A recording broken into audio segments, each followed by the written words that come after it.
Hello, in the following we want to go over a few key concepts in statistics, and this is particularly important also when working in data science and artificial intelligence, because at the end of the day many of the things that we use machine learning for will predict as a probability, and we need to be able to understand first of all what a probability is, but also how to use it in our application research.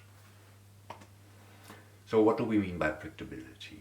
On the one hand, we have fully deterministic system. This is something we can calculate or simulate.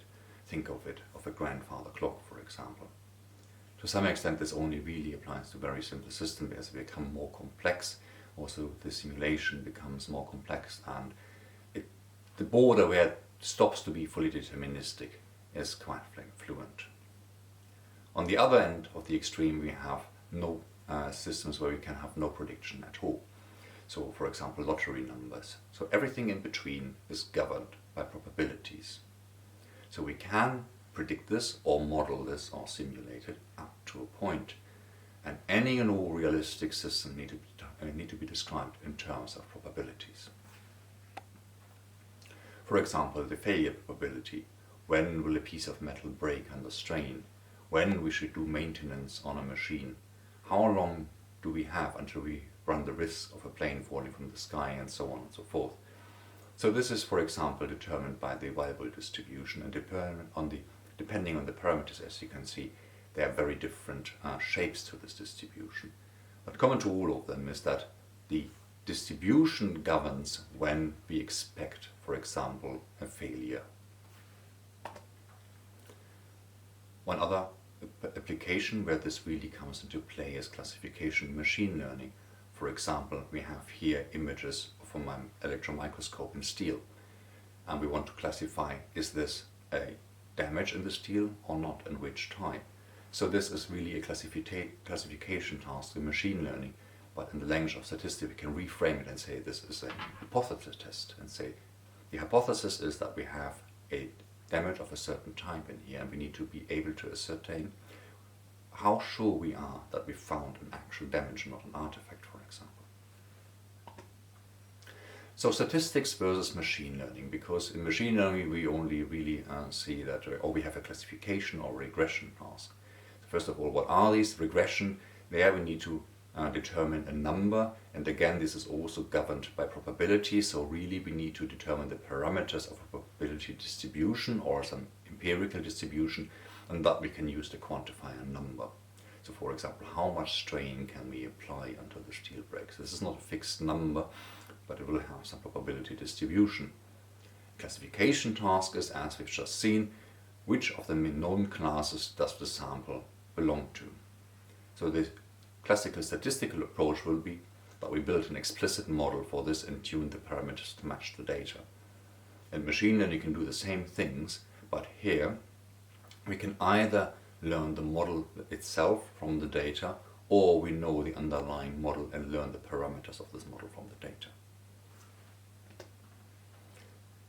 In the end, it all comes down to probabilities. And our everyday understanding of probabilities is very different from what we probably use in the scientific or commercial world. Like here on the top left we have the actual meaning of probabilities. If it's a probability of 0, then it will definitely not happen. If it's a probability of 1, it will definitely happen, and everything in between. Now you can see that depending on how we use words, our perception of probability shifts. This has also been studied, for example, by the CIA for a long time ago, answering the questions, which probability would you assign to the following statements? So the perception of words in our everyday language has a connection probability, but it's not one-to-one. Different people understand different things by it. It's something to be aware of. Now let's do it a bit more formally, and we'll just have a very brief introduction by covering this probability cheat sheet. So the essential component is that we have an event A that is in some sample space S. And a key part of probability is that the sum of all probabilities must be 1, because something must happen. So everything else is in between. So the actual probabilities are between 0 and 1. And we can identify a probability essentially as the chance of the event A occurring over the sample space. A key part is also the conditional probability, pronounced A given B. So that means that if some event A has already happened, what is the probability that an event B will also happen? Then we need to think about whether events are related or unrelated. So if they're independent, like for example tossing two coins, then we just multiply the probabilities. If they're independent events, then we need to use this conditional probability, given that one of them has already occurred. What is the probability that the other will occur? We also need to know about the joint and disjoint probability, and you can see from the illustration these are really how the events A and B are connected. Do the events A and B have an overlap? Then they also have a joint probability where A and B happens at the same time. And if they don't overlap, this is the disjoint probability. A and B cannot overlap, so A and B have no resemblance to each other, shall we say. So how do we understand probabilities? We can take a very simple example by flipping a coin. And of course we can have now our intuitive definition that the probability of observing head can be calculated by doing this many times, and then observing how many heads we have and divide this by the number of coin flips we have. We can also have the experiment with throwing dice, where we have multiple outcomes. So say we have several dice and repeat the throws many times and observe which number comes up. For a fair dice, each number comes up one of the sixth time. There's also an alternative approach called Bayesian statistics that works a little bit differently, but the two of them are really equivalent. So we've already encountered now some random experiment by tossing a coin, for example. Now we formalize this a little bit. We have a random variable. So this is a variable that assigns a unique numerical value to an outcome of an experiment, but we don't know the unique outcome, right? So this is what we describe in terms of probability. Remember, for example, our coin toss. We don't know what the next will be, but we can determine the probability of head or tail in a fair coin, 50-50. The probability distribution then describes the way this random variable behaves. For example, if you throw a dice, right, this is the other random experiment we've already done, at least mentally. The value of the next phase, this is our random variable, and we don't know the outcome if we don't throw the dice. But we expect each number with the same probability of 1/6. So there we have a uniform probability distribution across the 6 numbers. There are many important distributions that we need to be aware of. And this becomes particularly important when we want to understand the data that we want to use for machine learning. The simplest one we've already encountered, this is tossing a coin, and here we have a Bernoulli trial. This is a single experiment with a binary outcome, success or failure, or head or tail, or for example in the web world, in web shops, the user clicks on a link or not. If we repeat this a number of times and observe k successes, then we have a binomial distribution. So for example, we say we toss the coin 10 times, what is the probability of observing 5 heads? But here the concept of probability distributions comes into the play, because we don't know, of course, how many times we will observe a head when we toss a coin, and it will also not be deterministically, because each time we repeat this set of experiments it will be slightly different. But we can calculate the probability to observe 1 head, 2 head, and so on from the 10 coin tosses. The most important one is the Gaussian normal distribution. It's a continuous probability distribution, and it's important to the so-called central limit theorem that states the sum of n independent random variables will converge to a Gaussian. So this is why it's so frequently observed in nature and becomes important when we, for example, want to quantify uncertainties. The exponential and Poisson distribution are related to each other, and they cover different aspects of a random system where we know the mean number of events per unit time. So what does this mean? For example, you can imagine, say, a shop, and you go to a supermarket, and what is known only is like how many apples are sold on average per day. So this is governed by the Poisson distribution. And the number of apples in this example would be the count data. So how many events do we observe given the mean number of events that are there in a given time frame. And the exponential distribution covers a different aspect of it and answers the question, how long do we have until we observe the next event? The variable distribution is particularly important in the field of material science, but also in other areas. It's related to failure of material under stress and reliability engineering, and we've encountered this in the beginning, and you can see it depends on these parameters here, and the parameter k essentially determines the shape of this distribution. You can see here for 4 different values of k how different the distribution behaves, and if k is smaller than 1, then that means the probability decreases with time, so that means faulty components fail early and are weeded out.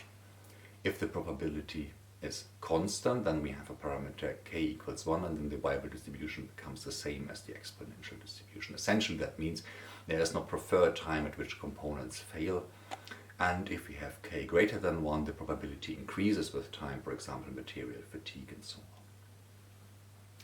This distribution becomes particularly important if we want to do predictive maintenance. It's one of the underlying assumptions that we can model this according to this distribution. Of course, we've just really scratched the surface.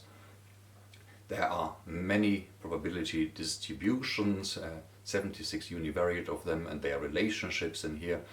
The obvious challenge for a good data scientist is then to know which one to use in which circumstance, and this is part of the reason why you need a large domain knowledge to understand the system that you want to model or make predictions for. How do we characterize those probability distributions? Right? We have now seen this graph, and we want to make a statement about how this distribution looks like. So there are a few numbers that we typically use. We use the expectation value, or in the special case the mean. So that is like the mean of all values that we would observe, and if we talk about distributions, that is then called the expectation value. We also typically use the variance. If we focus on a sample of data points, we call it the sample variance, but here in the distribution it's also the same concept, but it describes how wide essentially the distribution is. The mode is the highest point, and the median is this point where you have 50% of the area of the distribution below this point and 50% above. So all of these points really give a snapshot, like the expectation value, the mean, the mode and the median, and as you can see, for skewed distributions they're not necessarily the same. So when we talk about how we characterize a distribution, we also need to define which of those numbers we want to use. Let's take an example, for example tensile tests. We apply a strain, that means we pull along the cylinder. When does the sample break? Obviously we can only do this once, but we cannot calculate when this will happen precisely, because at the end of the day it's a non-deterministic system. So we treat this as an experiment where tensile stresses are random variable. So how can we characterize the sample? For example, we have several near identical items, and then we can repeat this experiment a number of times and thus characterize, for example, the mean stress that we need to apply. That brings us to another question. How do we use and interpret measured values? How do we derive the true value for measurements, right? If we, for example, do this tensile stress many times, we get a better idea, but what is sort of the underlying truth of the distribution? How do we treat uncertainties? Because inevitably we'll have fluctuations in our measurements, and how do we deal with this? And how do we identify and treat systematic uncertainties? This leads us to descriptive statistics. So when we repeat a number of measurements, we have a set of numbers, and we need to characterize this. This is similar to the probability distribution which we've just encountered, but now we do the same thing for a sample, as we already indicated. instead of the expectation value and the mean of the distribution, we have now the sample mean. This is really just what you expect. You sum them all up and divide them by the number of measurements you have. You can also do the sample median, where you have 50% left of it and 50% right of it, and you have the sample variance. And as you can see from this distribution of data points here, the mean and the median are not the same. So again, when we want to characterize a sample, we need to define which numbers we want to use. This has an impact in particular when we have outliers. On the left we see the sample and distribution of the data points that we've just encountered as well. Now we add one outlier, and you can see that the median is hardly affected. In the right figure on the top we see the original data point, and on the row with the data points we see how this has shifted now that we've added the outlier. You can see that the mean shifts quite significantly, the median doesn't. So this means that the median is more robust, but the mean is more frequently used. One of the things where we can illustrate this point is called Anscombe's quartet. It's a set of numbers that describes how descriptive statistics is not really sufficient. Just talking about the mean and the median and the variance does not help us. We really need access to the distribution of points and their maybe even their underlying probability distribution. So as an example, we look at Anscombe's quartet. It's a set of data points with 4 different arrangements of these data points. But the key thing is, as you can see from the plot, that the descriptive statistics is the same for each of them. They all have the same mean, they all have the same variance. But you can see by looking at them that the distribution of data points is very different. You can think about how you do this in an experiment. Take 2 water bottles, for example, and measure the distance, and now think of all the things, how you can create this experiment where things go wrong, what kind of uncertainties you need to think about. So what do we mean by uncertainties? How accurate is our result? This is really a key question when we perform a scientific measurement. We don't measure the true value of something, we just measure a realization of the random variable, right? Remember that everything is described in terms of probability, so there is not a single number, but we observe certain things and values in our experiment, and then we need to go back and understand how this can be related to the true value. So there are 2 things that we need to think about. One of them are statistical uncertainties. So essentially we have a limited number of measurements. That means we have a limited precision. If we have more experiments, we have fewer fluctuations, maybe we can increase our precision. So if we find that our precision is not enough, then we can do more experiment. Of course, this may be very involved and maybe not practical. On the other hand, we will also typically have systematic uncertainties. And these are things that are irreducible for us. They come from the instruments we choose to do the experiments from, for example, or the setup, or anything else that is related with the way we conduct the experiment. And they cannot be reduced with more measurements because they are intrinsic to our experimental setup. The only way to improve then our resolution, so to speak, is to use better machinery. Back to the tensile test, right? So we apply a strain and pull along the cylinder. We need to think about the behavior of the random variable tensile stress. What we really need to characterize is the probability that the sample will break at a given stress. That brings us to the topic of parameter estimation. We have an understanding of the behavior of the random variable.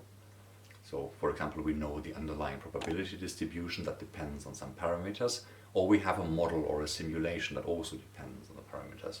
And then we can use the measured data to determine the parameters of our model or of our simulation and tune it.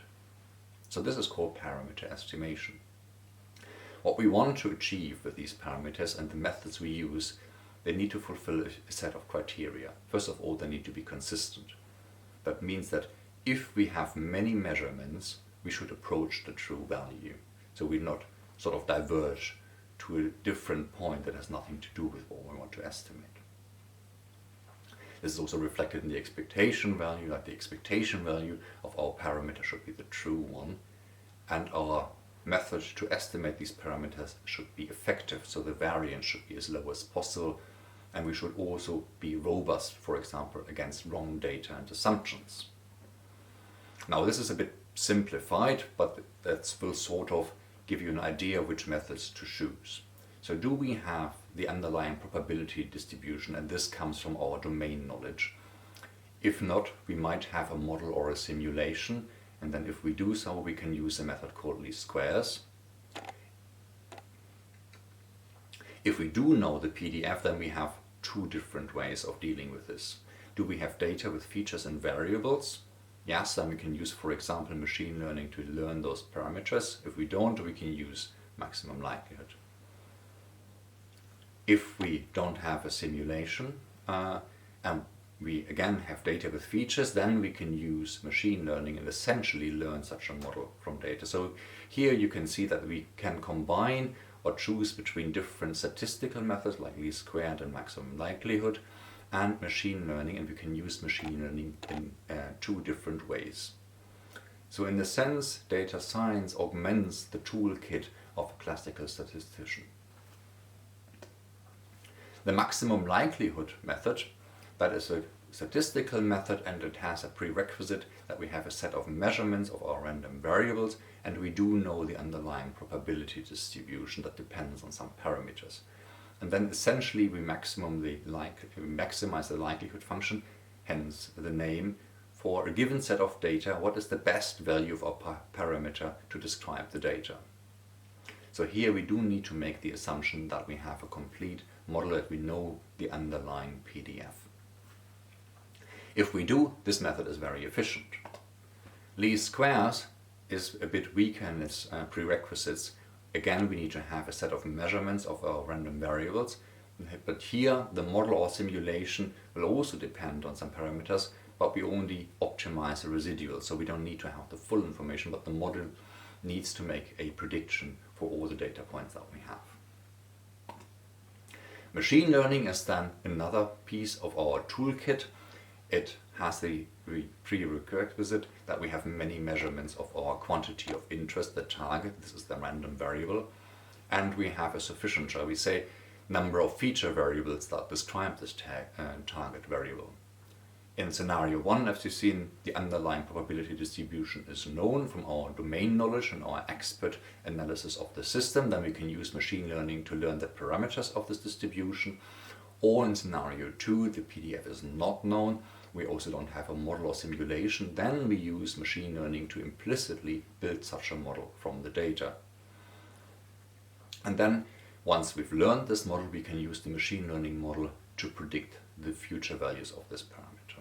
So as you can see, machine learning really fits in nicely with the toolkit that we should have from our statistical education. But it brings us to the point of how do we quantify uncertainties? We have a finite number of data points, and we will always only have a finite number of data points. That means that the result will always have uncertainties. And we've discussed before, these uncertainties could be statistical, so that you can reduce them with more data, or they can be systematic, and they are irreducible unless we change the way we acquire these data. So we need to have a means of quantifying the statistical uncertainties. Looking at our tool belt, we have the maximum likelihood method, and there's a distinct definition how we quantify the uncertainty.